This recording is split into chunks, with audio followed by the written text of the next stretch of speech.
trouve un accord, de quelque sorte qu'il soit, avec Mélenchon, duquel rien ne le sépare radicalement, et ce qui veut dire que la gauche radicale peut-être, voie additionnée, peut-être au second tour de l'élection présidentielle et peut-être accéder à l'Élysée. Donc, il ferait mentir la malédiction de Sanders aux États-Unis ou de Corbyn en Grande-Bretagne.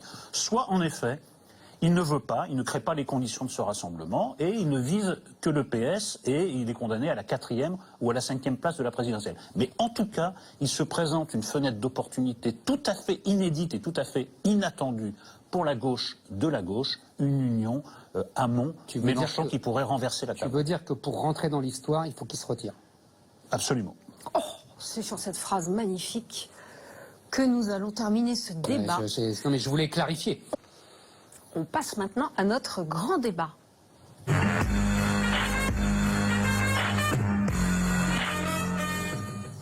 Je suis candidat à l'élection présidentielle. En 30 ans, mon nom n'a jamais été associé à une affaire ou à un comportement contraire à l'éthique. Voici ce que déclarait François Fillon en 2014 au JDD. La semaine dernière, la justice a ouvert une enquête préliminaire pour détournement de fonds publics, abus de biens sociaux et recel de ces délits.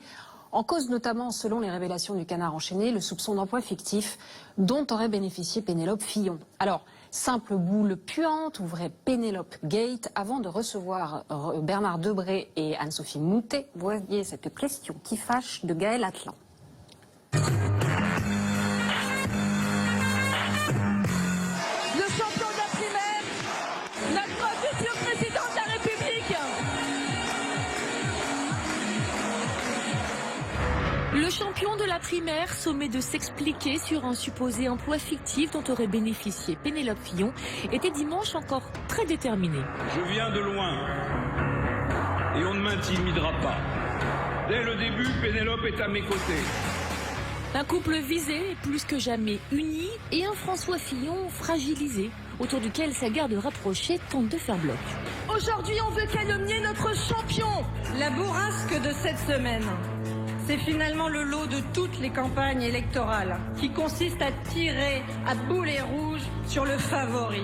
Je vous demande de faire un triomphe à Pénélope Fillon. Les troupes de François Fillon montent au créneau, 10e campagne électorale de la 5e République et énième affaire gênante. La 5e en a connu d'autres. Alors question, les campagnes riment-elles avec affaires ? On peut même écrire quasiment une histoire de la 5e République uniquement à partir de ce type d'affaires. L'affaire Fillon ressemble beaucoup par exemple à l'affaire Chaban. On s'aperçoit pendant la campagne présidentielle de 74 qu'il ne paye pas d'impôts. On ne peut rien lui reprocher judiciairement. C'est très compliqué à expliquer aux Français que la guerre civile fratricide entre Chirac et Balladur. Rappelez-vous que Balladur est victime de l'affaire Schuller, remise d'argent, la police intervient, enfin un scandale, l'affaire Markovitch avec Pompidou. Puis en 72, des accusations de corruption éclaboussent l'entourage de Pompidou. J'ai perçu chez 2 ou 3 ce vilain frémissement des narines qui sentent venir les boules puantes et qui se régalent à l'idée de renifler des odeurs d'égout. Boule puante, les principaux intéressés crient toujours au complot, mais une affaire, aussi gênante soit-elle, est-elle de fait une boule puante ? Une affaire gênante, c'est une affaire vraie. Par exemple, dans le cas de François Fillon, c'est pas une boule puante, c'est une affaire. Il faut qu'il s'explique et pourquoi il a payé sa femme, qu'est-ce qu'elle a fait. Une boule puante, c'est quand c'est inventé, c'est quand c'est faux. Par exemple, on avait raconté que Jospin avait été faire des croisières en bateau en Méditerranée payées par l'État. C'était bidonné, heureusement pour lui, ça n'est jamais sorti. Et quand ces affaires sont avérées, quelles traces peuvent-elles laisser ? Et ce genre d'affaire est très gênant. Les diamants de Bokassa, on a su après que c'était pas un scandale monumental, ça a quand même participé de la défaite de Giscard en 1981. Donc il ne faut pas sous-estimer l'impact d'une telle affaire. Après les révélations, François Fillon a fait une chute libre dans les sondages. La campagne n'en est qu'à ses débuts. Alors question qui fâche, cette folle semaine sera-t-elle fatale pour les Républicains ? Bonne question. Alors voici Bernard Debré et Anne-Elisabeth Moutet. J'avais mis en Bonsoir, bonsoir. Venez, prenez place. vous êtes très galant. Bonjour. Bonsoir Anne-Elisabeth Moutet. Bon. Vous êtes journaliste pour le Daily Telegraph. Merci d'être là. Bonsoir Bernard Debré, vous êtes député et vous êtes soutien de très longue date de François Fillon. Alors, on vous remercie déjà d'être là, c'est courageux, puisque 22 de vos collègues invités en même temps que vous ont poliment décliné. Mais ils vont rendre ou compte ce que vous êtes en train de dire, ou, que j'arrive le 22e. Ah non, je dis... mais non. J'aurais pu inviter le premier. Pas du tout, on en a invité 22.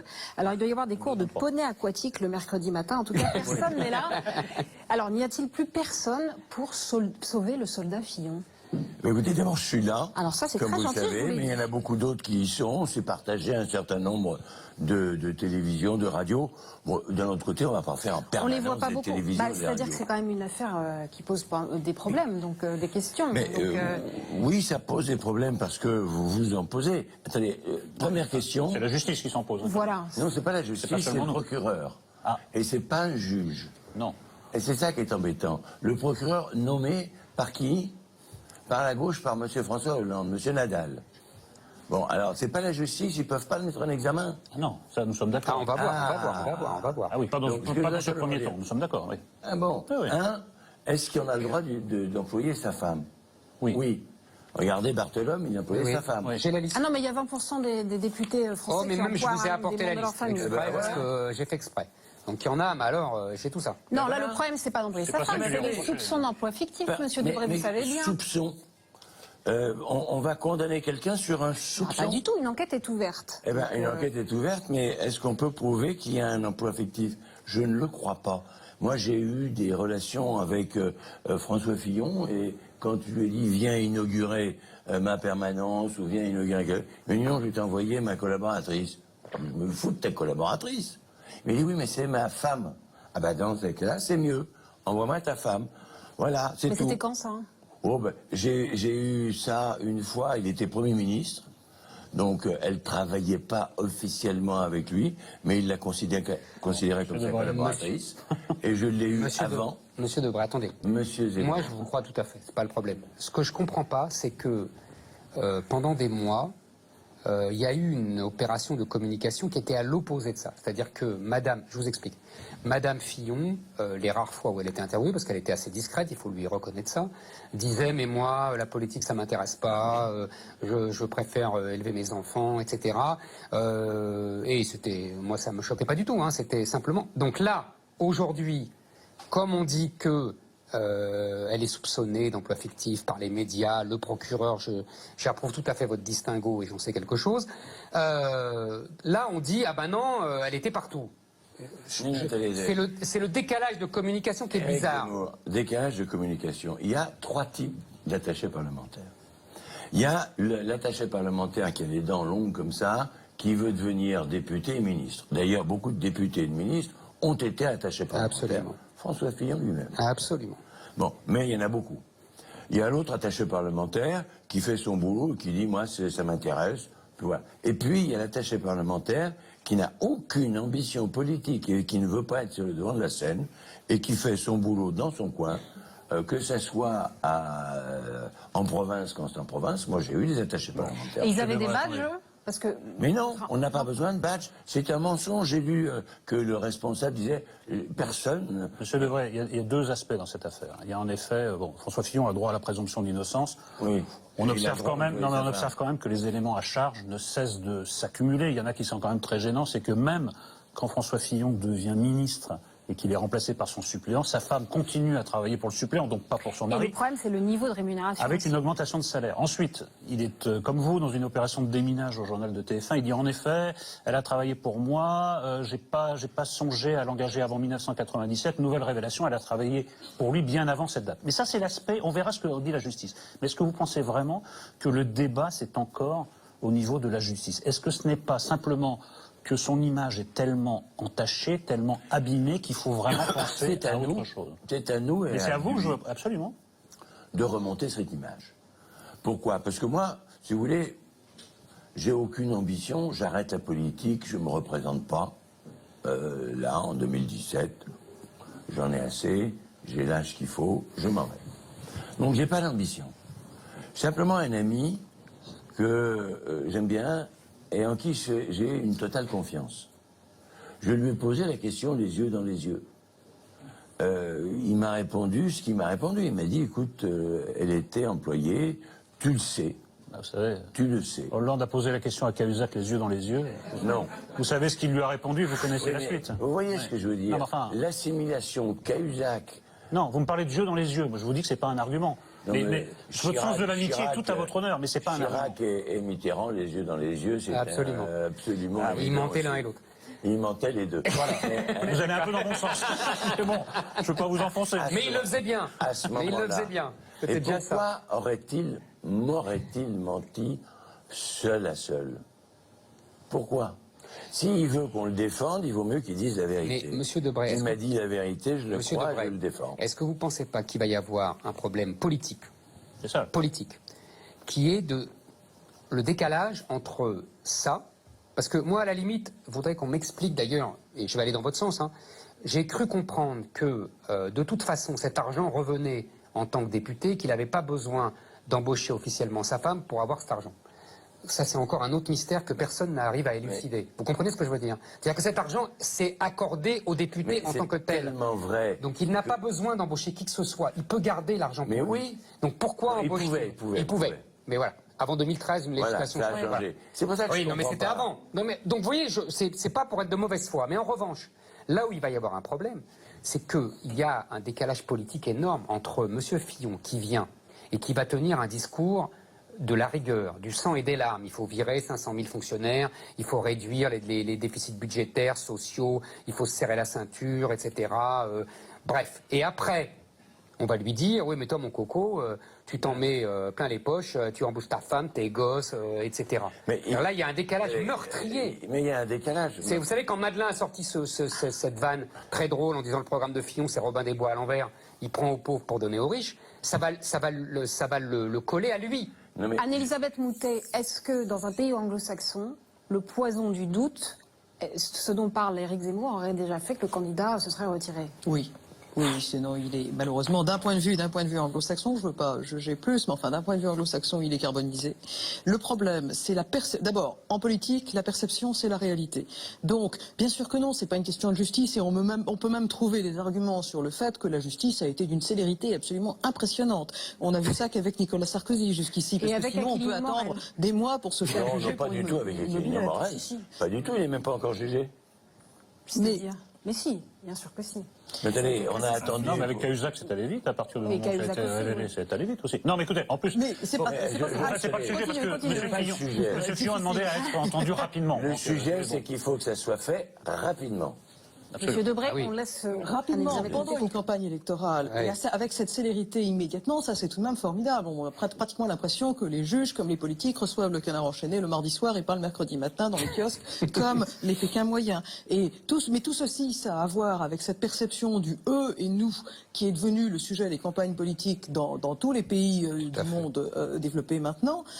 Et c'est une catastrophe pour François Fillon. D'abord parce que François Fillon, il a été élu si bien à la primaire de droite en large partie parce qu'on le connaissait moins qu'on ne connaissait les deux autres candidats. Donc on se débarrasse de deux personnes en disant on veut plus voir. Non mais c'est vrai tout de même, on le connaissait moins que Nicolas Sarkozy, on le connaissait moins qu'Alain Juppé. Donc que vous me disiez que les gens voulaient se débarrasser et de Sarkozy et de Juppé, qui se sont servis de Fillon pour ça, oui. Et ça, oui, vous avez raison.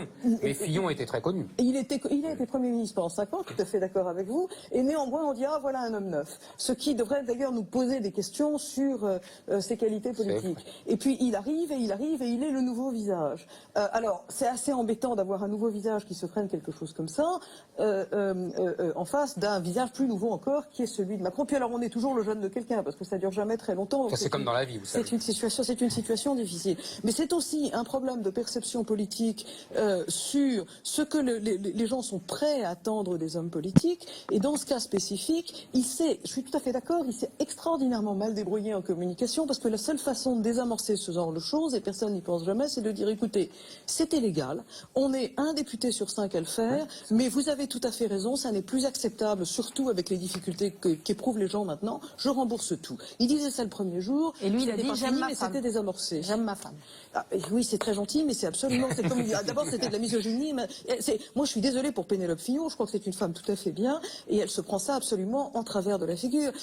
Il est évident que c'est devenu un complément, c'est perçu comme étant un complément de revenu énorme pour la famille Fillon. Parce qu'il y a les enfants aussi. Que maintenant il y a les enfants, et que c'est la plupart du temps, il y a deux raisons pour lesquelles les députés font ça. L'une, c'est qu'on est trouillard, et nous avons vécu ça en Angleterre. Mon journal avait sorti les frais des députés britanniques. Les députés britanniques avaient été carrément encouragés par les bureaux de la Chambre à exagérer sur leurs frais, parce que pendant 10 ans, ils n'avaient pas osé se voter des augmentations, sachant très bien que la presse allait leur tomber sur la figure. Alors ils avaient une rémunération qui honnêtement n'était pas terrible. Et puis ils ont fait ça sur les frais, et un jour nous avons obtenu un CD avec toutes les déclarations de frais. Il y avait des gens qui se faisaient rembourser des barres de chocolat, il y avait des gens qui se faisaient rembourser les douves, C'est essentiel, les barres de chocolat. le nettoyage des douves de leur château, c'était député. le nettoyage de la douve, il faut y penser. Moi, ce que j'arrive pas à comprendre, c'est que vous ne preniez pas en compte que ce n'est plus audible parmi les Français ce qui se passe. C'est-à-dire qu'on ne peut plus. Il y a eu un moment, il y a eu une tolérance. Là, en plus, venant de quelqu'un qui a mis la probité en haut de ses valeurs, ce n'est pas tolérable, ce n'est pas audible. Ce qui est audible. extraordinaire, Voilà. c'est que vous dites que quelqu'un a mis la probité. Je considère qu'il a encore de la probité. Et c'est Non, très clair. je dis que ça Alors, a été un des mots-clés de son discours. Ben, c'est un mot-clé, il n'a pas trahi quoi que ce soit. À l'époque 88, vous vous rendez compte qu'on est allé chercher 88, il y a 25 ans, qui a fait ça? Il y a même 30 ans.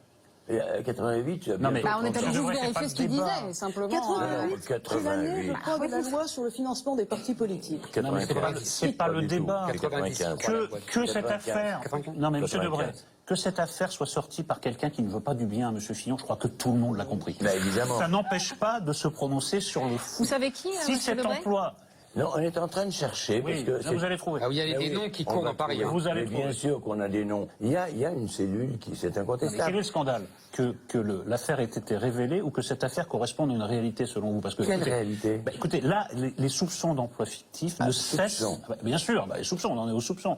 Et écoutez, on voit bien qu'il y a quand même un problème, que Madame Fillon a quand même pas été une attachée parlementaire classique. Sans parler de l'affaire de la Revue des Deux Mondes où elle aurait touché. En plus, 100 c'est la 000 Revue des Deux euros. Mondes. Je vais vous donner un autre exemple. On a sorti dans Mediapart le nom d'une jeune femme qui aurait été payée par un emploi fictif à la Revue des Deux Mondes et qui aurait travaillé chez François Fillon. Bien. Elle va porter plainte, pourquoi? C'est sorti hier, hein. Vous l'avez vu. Eh bien, cette femme, elle a travaillé 10 ans dans la Revue des Deux Mondes. 10 ans. Au bout il y a 2 ans, elle a demandé à être à mi-temps, Revue des Deux Mondes, François Fillon. Maintenant, elle est à temps plein chez François Fillon. Donc tout ce qui est écrit est faux. Non mais c'est pas l'affaire Pénélope Fillon, ça. Non, mais si, c'est la Revue des Deux Mondes. Oui, mais Mme Et Fillon donc, elle a eu un contrat. a On a produit trouvé 2 notes et a touché 100 000 Eh bien, euros. on vient de vous montrer que c'était pas 2 notes, qu'elle a un contrat et qu'elle a des fiches de paye. Non, on vient de pas nous montrer grand-chose, mais cela dit. Mais si, on vient de vous montrer qu'elle avait un contrat. Marc Ladret de la Charrière a montré le contrat. Ah oui, le contrat, mais c'est ce qu'on disait. Oui, Est-ce mais que tout attendez, salaire quand t'es mérite le employeur, travail? un contrat. Ah oui, il peut avoir un contrat, mais l'emploi peut être fictif quand même. Hein. Mais je ne vois pas l'intérêt de s'attacher à la Revue des Deux Mondes. C'est une Non. revue privée. Mais bien sûr. Donner un travail relativement bien rémunéré à la femme d'un homme politique qui va être Ouais, utile. ça, tout dépend de la contrepartie que vous obtenez en échange Parce que de l'emploi de votre femme quand même. les juges peuvent poursuivre l'abus de bien social, Ouais, même l'abus de bien social. chez les Abus de patrons bien privés. social, oui. C'est pour ça que Oui, mais écoutez, Mais les je juge pas Les avantages, il peut dire, écoutez, je suis en train de m'occuper des affaires publiques de la revue, c'est important pour nous d'avoir des contacts, Oui. tout le monde le fait. tout le monde. Ça, la Revue des Deux Mondes. En revanche, la perception que l'argent de l'Assemblée, même si c'est légal, parce qu'on n'a pas dit que c'était illégal, Bah oui, c'est ce qu'on fait. était une somme de presque 1 million d'euros, 900 000 euros. Mais en combien de temps? Mais c'est... Et madame, excusez-moi, perception- quand j'ai fait le calcul, Je j'ai devrais vous payé... vivez dans un autre monde. je crois. Non, Mais je j'ai vais- payé... Non mais écoutez, Mais- allez dans le métro, allez au café et dites aux gens, J'ai vous savez, elle a déjà- gagné 1 million d'euros, mais en combien de temps pour rien faire? Franchement, Alors, mais vous c'est pas rajoutez- audible. Vous rajoutez pour rien Non, faire. mais les gens l'ont J'ai compris. des attachés Les gens l'ont compris. parlementaires. C'est ce que les gens disent. Monsieur Nolot, j'ai des attachés Bah, ils parlementaires. travaillent, j'imagine. Ils travaillent, bien Voilà, sûr. bah voilà. Mais pourquoi? Ah bah là, tout est respectable, il n'y a pas de souci. Eh ben, Mais je suis sûr que j'ai les été femmes de élu en députés travaillent. 86. Je suis sûre que J'ai Mme été- Fillon a j'ai été regardé chauffeur, secrétaire, tout ce qu'on veut. Elle a été chauffeur, elle a été secrétaire, elle a pris le téléphone, elle s'est occupée. Enfin, la femme d'un député travaille 70 heures par semaine si vraiment elle pense que le député a une carrière et qu'elle veut l'aider. Donc ça, je pense que c'est une réalité. enfin- Alors il y en a plein qui ne sont pas payés pour ça. oui. Mais pourquoi que je je pense qu'il y a plus de réalité de son travail dans la circonscription que ce qu'on veut dire. Bien sûr. Et alors, elle est britannique, elle n'est pas anglaise, elle est galloise, mais néanmoins, elle est britannique. Et donc, elle dit, on lui dit, vous savez, moi, je fais presque pas de politique. Et c'est une manière anglaise de dire les choses. Vous avez Alain Bombard, il gagne la Transat en solitaire, et il dit, moi, je fais un peu de canotage. C'est britannique. Donc ça, quand j'entends dire ça, c'est vrai. d'accord, ok. Ça ne me surprend pas. Quelle est l'idée de son mari, j'en suis sûre. Ah, mais là, ça devient surréaliste, ces arguments. Qu'elle n'ait pas fait un travail d'attaché parlementaire qui soit un spécialiste des questions, etc. C'est quand même quelqu'un qui a les diplômes pour le faire. Mais c'est vrai aussi que les autres femmes de députés aident gratuitement leur mari et Pas du que, tout. Regardez. sauf les 20% qui que. Ah non, j'ai une non, longue mais- liste. Non, ça sérieusement, alors là, Il n'y a pas 20%, vous il y en a dis, des je vous quantités. montre. Et Il y en a quand beaucoup. je dis, Mais c'est 20% de tous les Éric députés, Nolot, Oui, quand je dis que j'ai, Ouais, il y en a depuis beaucoup, j'en ai 86, beaucoup. payé mes attachés parlementaires, si vous faites la somme de 86 jusqu'à maintenant de ce qu'ils ont touché, c'est plus qu'1 million d'euros. Pour un travail réel. Mais parce que vous êtes en train de vous dire que Mme Fillon n'a pas de travail réel. Non, je Attendez, me monsieur pose la Debray. question comme tout le monde. Monsieur Debray. Ben, posez-vous la Oublions- question, on verra la oublions- justice. Il faut que la justice rende Non, mais attendez. un jugement Monsieur, rapide. monsieur Debray, comme dirait Jean-Jacques Rousseau, oublions les faits. Et parlons. C'est plus simple. Et voilà. Non, mais c'est vrai. Vous allez comprendre pourquoi. Parce que, en vérité, on s'en fout des faits. Je plaisante. Mais ce que je veux dire, c'est que l'important, c'est l'impact politique, quelle que soit la réalité des faits. Et l'impact politique est redoutable. Voilà. C'est tout ce que je dis. Et Attends, que- moi je suis voilà. tout à fait d'accord. Vous êtes d'accord. Ça, Je dis, c'est voilà. l'impact politique est redoutable. Voilà. Donc C'est parti sur quelque chose qui est quand même assez douteux. L'accusation est très douteuse. Non, mais d'accord. Très douteuse. 76% Tout à l'heure, on regardait des Français ne tout à croient l'heure. pas- 76% des Français ne croient pas dans Non, les mais explications de François. c'est la- On c'est la verra feuille la d'un- justice. Non, mais monsieur On Debray, verra la vous savez justice. bien que Mais la comme politique, dit- revenons à la politique. Monsieur Oui, Debray, est-ce monsieur que je Debray, peux vous raconter on est une assez histoire vieux l'un et l'autre, c'est la 3 feuille minutes. d'impôt de Chabandelmas. Une histoire, C'est la légal. feuille d'impôt de Chabandelmas. Il n'avait fait aucune illégalité. Bien sûr. Et ça l'a plombé dans sa campagne Une de histoire. Quand 2014. j'ai été nommé ministre, c'était juste après quelqu'un, le ministre précédent, qui a démissionné parce qu'il avait été mis en examen. Roussin. Le jour même, un juge me téléphone en disant je viens perquisitionner le ministère. Bon, très bien. Il prévient les journalistes de son arrivée. Bizarre quand même. Ouais, c'est pas la première fois. Technique judiciaire classique. Technique judiciaire classique. Il arrive avec un gyrophare et tout ce qu'il faut pour que... Bon. Il arrive, il vient me voir, il me dit, je viens perquisitionner l'appartement. Monsieur le juge, il n'y a pas d'appartement. Ça m'est égal, il faut que je reste un certain temps ici. Ah bien, il reste un certain temps Mais ici. il avait peut-être envie de vous voir. Il faudrait que je vous pose. Oui, attendez, je vais vous dire une chose. La seule Une chose, c'est question, quand qu'il même. va perquisitionner le grenier, il trouve rien, il sort devant les journalistes, il monte la cassette en disant... Il n'y avait Bien. rien dans la cassette. Monsieur Debray. Et Monsieur Roussin, il y a eu un non-lieu. On parle beaucoup de plan B. Oui, mais il a on parle quitté le beaucoup de ministère. plan B. Mais non, On pas parle en politique. de Gérard C'est de Larcher, la on bêtise. parle de Oui. François Barouin. Donc pour l'instant, vous n'êtes pas en train de réfléchir Pas du pour le tout. cas où l'affaire vraiment devienne... Non, mais monsieur Debray, le seul plan B possible, c'est Sarko ou Juppé. On est sérieux. Non, là, vous n'êtes pas sérieux. Non, mais c'est le Ah seul bon, plan B pourquoi raisonnable. Oui, pourquoi Les autres Pourquoi ne sont pas des candidats sérieux. On est d'accord, au moins Non, là-dessus. mais il n'y a pas de candidat en prévision. D'accord. Vous imaginez. Bah, Donc même gouverner, s'il c'est s'effondre prévoir, dans les sondages, il ne quittera Nous pas la scène. avons, et j'ai, en tant qu'ami et d'autres, comme mission de restaurer son image qui a été injustement détruite. Eh ben, bon courage. Eh bien, bon courage. Il faut du courage en politique. Ah, mais je suis d'accord, Il y a toujours eu des histoires en politique. Mais Monsieur Debray, vous Bon arrivez pour courage. nous dire, il n'y a pas d'affaires judiciaires, on verra, et il n'y a pas d'affaires politiques non plus. Il y a une affaire politique. Ah non, il Mais ne dit j'ai pas qu'il n'y a pas- pas j'ai d'affaires pas dit politiques, c'est ce qui ça. est justement... Mais si vous dites que ça ira jusqu'au bout, c'est pas très sérieux quand même. Ah bon? Bah, parce que dans votre camp, il y a des gens qui s'interrogent. Évidemment, ils ne le disent pas devant les caméras, mais évidemment qu'il y a des gens qui C'est s'interrogent dans votre formidable camp. comme vous êtes. Mais si, On verra, on a on même verra. parlé avec quelques-uns d'entre eux. On verra la C'est semaine vrai. prochaine. Mais oui. Des noms. Si on verra la semaine Mais prochaine. il y a des gens, voilà, il y a des gens qui réfléchissent, qui pensent que ça va mal Certains de tourner. vos collègues veulent bien venir nous voir. Merci beaucoup d'être venus. Vous restez avec nous. Merci Anne-Elisabeth Moutet d'être venue nous voir.